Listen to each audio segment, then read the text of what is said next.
د ټولي نړۍ په شان د خیبر پښتونخوا په ضلع چارسده کې هم نن د انسداد بدعنوانۍ عالمي ورځې مناسبت سره د یو خبرتیا واک اهتمام وشو.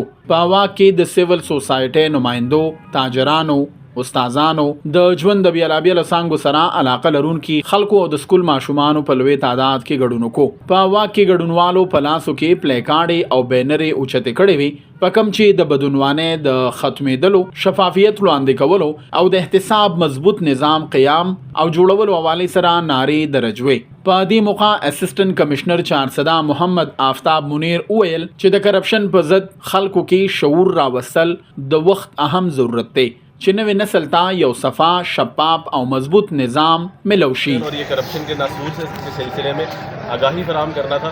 خیبر پختونخوا حکومت اس بات پر پوری طرح پیرابند ہے اور کوشش کر رہی ہے کہ ضلع سے اور اس صوبے سے کرپشن کے ناسور کو ختم کیا جا سکے. اس سلسلے میں ڈیجیٹائزیشن جو ہے وہ ایک سب سے بنیادی پہلو ہے کہ جہاں تک ممکن ہو سکے فیسلٹیز کو، سروسز کو ڈیجیٹائز کر دیا جائے تاکہ کمپیوٹر کے کلک سے لوگوں کو فیسلٹیز ملے اور اس میں کرپشن کا جو ایلیمنٹ ہے وہ کم سے کم ہوتا جائے.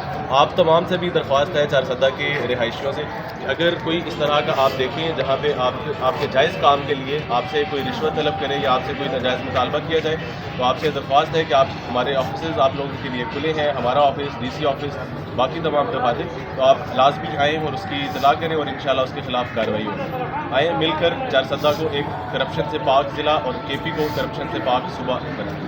شکریہ. رشوت لینا جس کا کام، رشوت لینا جس کا کام. په واک کې ګډونوالو او نورو خلکو ویل چې د بدعنوانۍ د خاتمې لپاره هر یو کس ته د معاشري هر یو تن خپل کردار ادا کول پکار دي.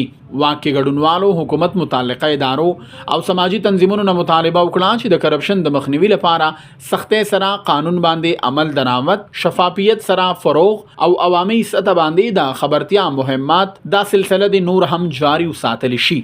سلمان شاه، پښتونخوا ریډیو، مردان.